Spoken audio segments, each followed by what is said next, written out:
नमस्कार दोस्तों, आप लोग कैसे हैं। उम्मीद करता हूं कि आप लोग अच्छे होंगे और मन लगाकर पढ़ाई कर रहे होंगे। तो चलिए बिना देरी किए आज का करंट अफेयर्स हम लोग शुरू करते हैं। 24वें शीतकालीन ओलंपिक खेल 2022 में सबसे ज़्यादा पदक किस देश ने जीता? इसे नॉर्वे ने जीता है। कौन सा शीतकालीन, कौन से नंबर का? 24वें। याद रखिएगा, पूछेगा कि शीतकालीन ओलंपिक कौन से नंबर का? 24वें। कहाँ हुआ था? बीजिंग में। चीन के बीजिंग शहर में हुआ है। ठीक है, ध्यान रखिएगा। ये भी पूछेगा कि 2022 में जो है 24वां शीतकालीन ओलंपिक कहाँ हुआ? बीजिंग में। इसमें कौन से देश ने सबसे ज़्यादा मेडल जीता है? प्रथम नॉर्वे ने जीता है। सेकंड की बात करें तो जर्मनी रहा। अगर हम थर्ड की बात करें तो चीन रहा। इसमें 84 देशों ने पार्टिसिपेट किया था। कितने देशों ने? 84 देशों में। भारत की तरफ से मात्र एक खिलाड़ी ने भाग लिया था, उसका नाम था आरिफ खान। क्या नाम था? आरिफ खान। आपके एग्जाम में पूछ सकता है 24वें शीतकालीन ओलंपिक का शुभंकर क्या था? तो 24वें शीतकालीन ओलंपिक का जो शुभंकर था उसका नाम था बिंग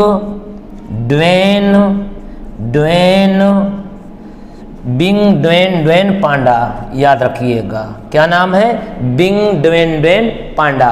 तो 24वां शीतकालीन ओलंपिक कौन से नंबर का? 24वां। कहाँ हुआ था? बीजिंग में। पहला कौन आया था? नॉर्वे। कितने देश ने भाग लिया? 84। भारत की तरफ से मात्र एक खिलाड़ी आरिफ खान। इसका शुभंकर क्या था?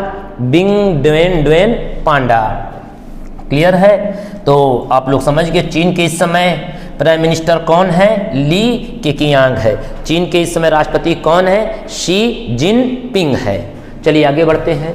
कौन से राज्य ने संत रविदास स्वरोजगार योजना शुरू किया है? इसे शुरू किया है मध्य प्रदेश ने। संत रविदास की जयंती 16 फरवरी, अभी हाल ही में कै तारीख को? 16 फरवरी को मनाई गई। उसी दिन के अवसर पर मध्य प्रदेश ने यह योजना शुरू की। और जो 16 फरवरी को इनकी जयंती मनाई गई थी संत रविदास की, यह 645वीं नंबर की जयंती थी। कौन से नंबर की? 600। अब पूछे कि संत रविदास जयंती कब मनाई जाती है? 16 फरवरी को। चलिए आगे बढ़ते हैं। अगला क्वेश्चन क्या है? कौन ए नेशन टू प्रोटेक्ट पुस्तक के लेखक कौन है? इसके लेखक है प्रियम गांधी मोदी। काफ़ी इंपॉर्टेंट पुस्तक है, ध्यान रखिएगा। कौन सा देश 7,500 यानी 7,500 ड्रोन शो का आयोजन करके विश्व रिकॉर्ड बनाने जा रहा है? यानी एक साथ 7,500 ड्रोन को उड़ाया जाएगा। कौन? भारत। अभी तक यह रिकॉर्ड चाइना के नाम है। चाइना ने एक साथ 5500 ड्रोन जानते हैं आप लोग, शादी ब्याह में जाते हैं, ड्रोन के द्वारा कैमरे भी लगाए जाते हैं, दिखाए जाते हैं। ठीक है, ड्रोन के द्वारा आपकी फोटो और रिकॉर्डिंग भी की जाती है। उसी ड्रोन की मैं बात कर रहा हूँ। भारत 7500 ड्रोन एक साथ उड़ाएगा। कब? 2023 में, जब हमारा गणतंत्र दिवस होगा। गणतंत्र दिवस यानी 26 जनवरी वाले दिन, ध्यान रखिएगा, भारत जो है एक साथ 7500 ड्रोन को उड़ाएगा अगले साल 2023 में। क्लियर है? चलिए आगे बढ़ते हैं। भारतीय क्रिकेट टीम टेस्ट टीम के कप्तान कौन बने हैं? भारतीय क्रिकेट टीम के टेस्ट टीम के कप्तान रोहित शर्मा बने हैं। यह टेस्ट टीम के साथ साथ टी20 टीम के और वनडे यानी 50 ओवर के दोनों के कप्तान हैं। यानी भारतीय क्रिकेट टीम के कप्तान तीनों फॉर्मेट में, वो चाहे टेस्ट हो, चाहे टी20 हो, चाहे वनडे, तीनों के कप्तान अब कौन हो गए हैं? रोहित शर्मा बन गए हैं। क्लियर हो गया? चलिए, सार्वजनिक क्षेत्र की कौन सी कंपनी आईपीओ लाने जा रही है? सार्वजनिक का मतलब होता है सरकारी कंपनी, ध्यान रखिएगा। आईपीओ लाने जा रही है एलआईसी। यहाँ आईपीओ का पहले हम लोग मतलब समझते हैं, क्यों ला रही है, ये सब हम लोग पहले जानेंगे। आईपीओ का मतलब होता है इनिशियल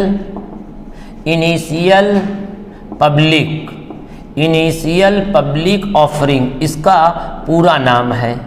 ठीक है, एलआईसी का आईपीओ का पूरा नाम क्या है? Initial public offering. ये आईपीओ होता क्या है, पहले ये जानिए। जब कोई भी कंपनी जो है मार्केट में अपने शेयर जनता के लिए बेचती है और उसके द्वारा उससे पैसा जो इकट्ठा करना चाहती है कंपनी, शेयर में जाती है और अपना पैसा जो है इकट्ठा करती है शेयर बेच के, इसी को कहते हैं आईपीओ। यानी शेयर के माध्यम से जनता द्वारा पैसा जुटाना क्या कहलाता है? आईपीओ कहलाता है। अभी तक एलआईसी ने आईपीओ के क्षेत्र में कदम नहीं रखा था, ध्यान रखिए। तो यह अब आईपीओ में भी अपना जो है बिजनेस बढ़ा रही है। तो आइए हम लोग एलआईसी के बारे में थोड़ा देखते हैं। एलआईसी की स्थापना 1956 में हुई थी। इसका जो हेडक्वार्टर है मुंबई में है। एलआईसी के समय जो चेयरमैन हैं एम.आर. कुमार है, ध्यान रखिए कौन है? एम.आर. कुमार है। इसका स्लोगन आप लोग जानते ही हैं, जिंदगी के साथ भी और जिंदगी के बाद भी। ये किसका स्लोगन है? एलआईसी का। क्लियर हो गया? चलिए आगे बढ़ते हैं नए क्वेश्चन की ओर। चीन की क्रिप्टो करेंसी का क्या नाम है? तो चीन की क्रिप्टो करेंसी का नाम है पिग बूचरिंग। क्या नाम है? पिग बूचरिंग। हम यहाँ कहें विश्व की पहली क्रिप्टो करेंसी कौन थी? तो विश्व की पहली क्रिप्टो करेंसी का नाम था बिटकॉइन। क्या नाम था? बिटकॉइन। तो आपके मन में आएगा क्रिप्टो करेंसी होती क्या है? क्रिप्टो करेंसी ऐसी मुद्रा को कहा जाता है जो डिजिटल मुद्रा होती है। कैसी मुद्रा? डिजिटल मुद्रा, वर्चुअल मुद्रा, ठीक है, जो दिखाई नहीं देती। इसके माध्यम से भी आप लोग लेन देन कर सकते हैं। तो विश्व की पहली डिजिटल मुद्रा का नाम क्या है? बिटकॉइन है। चलिए आगे बढ़ते हैं। यूक्रेन की राजधानी क्या है? यूक्रेन की राजधानी कीव है। मैंने यहाँ पे यूक्रेन की चर्चा क्यों की या कीव की, इसमें आप लोग जान ही रहे हैं, सोशल मीडिया पे, पेपर पे, न्यूज़ में यूक्रेन और रसिया के बीच युद्ध होने वाला है। प्रकार के जमाने माहौल बहुत गर्म है, दोनों कभी भी युद्ध हो सकता है, ठीक है। तो यूक्रेन की राजधानी मैंने क्या बताया है? कीव। तो आपके एग्जाम में इसमें चर्चित देश है, इसलिए पूछ सकता है कि यूक्रेन की राजधानी क्या है? कीव है। यूक्रेन किस महाद्वीप में स्थित है? या यूरोप महाद्वीप में स्थित है। और यूरोप में किस साइड? पूर्वी यूरोप में। किस यूरोप में? पूर्वी यूरोप में स्थित है। यहाँ के जो राष्ट्रपति हैं उनका नाम है वी जेलेंस्की। यहाँ के राष्ट्रपति का नाम क्या है? We Zelensky. यूक्रेन बना कब? ये थोड़ा सा मैं बता दे रहा हूँ। 1991 में सोवियत संघ से 15 देश अलग हुए थे। 1991 में किससे? सोवियत संघ से। सोवियत संघ से कितने देश अलग हुए थे? 15 देश अलग हुए थे, जिसमें यूक्रेन भी था, रूस भी था, ध्यान रखिएगा। तो यूक्रेन कब स्वतंत्र हुआ था? 1991 में। सोवियत संघ का विघटन कब हुआ? 1991 में। सोवियत संघ के टूटने पे कितने देश बने? 15 देश। यहाँ पे चर्चा ये है कि यूक्रेन और रूस के बीच युद्ध होने का रीज़न क्या है। एक्चुअली एक समूह है NATO, NATO, North Atlantic Treaty Organization. यह एक सैन्य समूह है। कैसा समूह है? सैन्य समूह है। इसमें इस समय 30 देश हैं। एक्चुअली क्या है, यूक्रेन इस समूह में शामिल होना चाहता है और रसिया इसका विरोध कर रहा है। यूक्रेन कहता है कि मैं नाटो में शामिल होऊंगा और रूस कहता है मैं तुम्हें शामिल नहीं होने दूंगा, क्योंकि रूस इसका सदस्य है। रूस इसका विरोध कर रहा है कि मैं तुमको इस समूह में शामिल नहीं होने दूंगा। तो इसमें हो क्या रहा है, जो भी देश इसके सदस्य होते हैं नाटो के, तो अगर उन देश पर कोई दूसरा देश आक्रमण करता है तो ये सभी देश मिलकर उस देश पर आक्रमण कर देते हैं। तो उनकी स्थिति क्या होती है? स्ट्रांग होती है। इसलिए अब आपको पता चल गया कि रसिया और यूक्रेन के बीच युद्ध का जो माहौल बना हुआ, उसका रीजन क्या है? यूक्रेन नाटो समूह में शामिल होना चाहते हैं। नाटो कैसा समूह है? सैन्य समूह है। नाटो में कितने देश हैं? 30 देश है। इससे पहले सबसे लास्ट में जो देश शामिल हुआ था, 30वां देश, वो था उत्तरी मैसेडोनिया। उत्तरी मैसेडोनिया देश शामिल हुआ था। तो नाटो में शामिल होने वाला आखिरी देश या 30वां देश कौन है? उत्तरी मैसेडोनिया है। तो अब क्लियर हो गया कि यूक्रेन और उसका युद्ध होने का मेन रीजन क्या है कि यूक्रेन नाटो में शामिल हो रहा है। चलिए आगे बढ़ते हैं। पुद्दुचेरी की नई उपराज्यपाल कौन बनी है? तमिलसाई सौंदरराजन अभी पुद्दुचेरी की नई राज्यपाल उपराज्यपाल बनी है, लेफ्टिनेंट गवर्नर बनी है। आगे बढ़ते हैं। Business leader of the year 2022 किसे दिया गया है? यह दिया गया है योहन पूनावाला को। किसको दिया गया है? योहन पूनावाला को दिया गया है। चलिए आगे बढ़ते हैं। 6वें अफ्रीकी संघ एवं यूरोपीय संघ का शिखर सम्मेलन 2022 में कहाँ हुआ है? यह ब्रुसेल्स में हुआ है, जो किसकी राजधानी? बेल्जियम की राजधानी है। बेल्जियम की राजधानी क्या है? ब्रुसेल्स है। तो यहाँ पे दो आपके संघ है, एक यूरोपीय संघ है, एक अफ्रीकी संघ है। तो आइए इन दोनों के बारे में थोड़ा हम देख लेते हैं। पहले हम देखेंगे यूरोपीय संघ के बारे में। ये क्या है? यूरोपीय संघ जितनी यूरोप के अंदर के जो देश हैं उनका एक समूह है जिसे बोलते हैं यूरोपीय संघ। इसकी जो स्थापना हुई थी 1993 में। ध्यान रखिए कितने, और इसमें जो देश हैं वो 27 देश हैं। पहले 28 थे, इससे ब्रिटेन अलग हो गया। एग्जाम में कई बार आया था, यूरोपीय संघ से अलग होने वाला देश कौन है? ब्रिटेन है। तो अब 28 थे, जब ब्रिटेन अलग हो गया तो कब बना, कितने देश बचे? 27। इस समय यूरोपीय संघ के जो चेयरमैन हैं, यूरोपीय संघ के अध्यक्ष, उनका नाम है Ursula van der. Ursula van der है।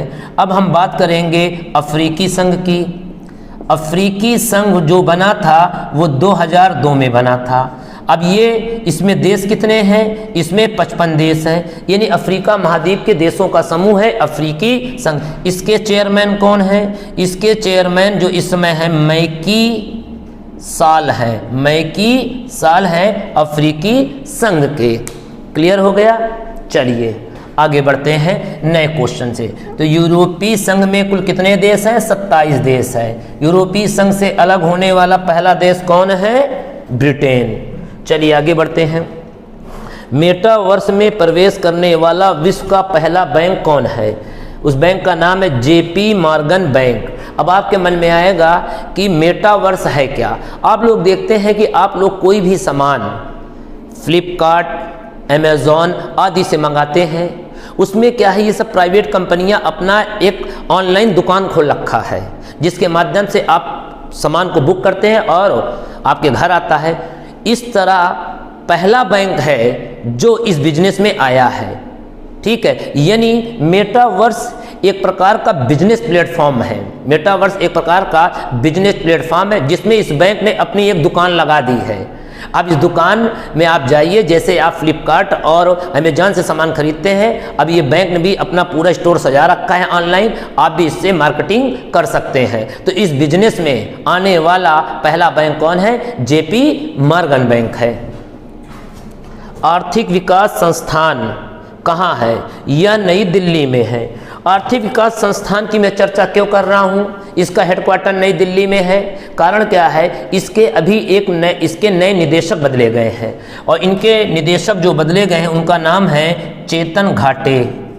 तो आप ये बताइए, आर्थिक विकास संस्थान के निदेशक कौन है? चेतन घाटे। आर्थिक विकास संस्थान स्थित कहाँ है? इसका हेडक्वार्टर कहाँ है? नई दिल्ली में है। तो क्लियर हो गया? तो मेरे ख्याल से आज का वीडियो मैं जो है सरल से सरल भाषा में आपको देने का प्रयास किया हूँ। उम्मीद करता हूँ कि आप लोगों को यह वीडियो ज़रूर पसंद आया होगा। तो चलिए आज का वीडियो हम लोग यहीं समाप्त करते हैं, फिर हम लोग कल नए दिन के साथ नई मुलाकात करेंगे। तो मैं आप लोगों से नमस्कार और जय हिंद करता हूँ।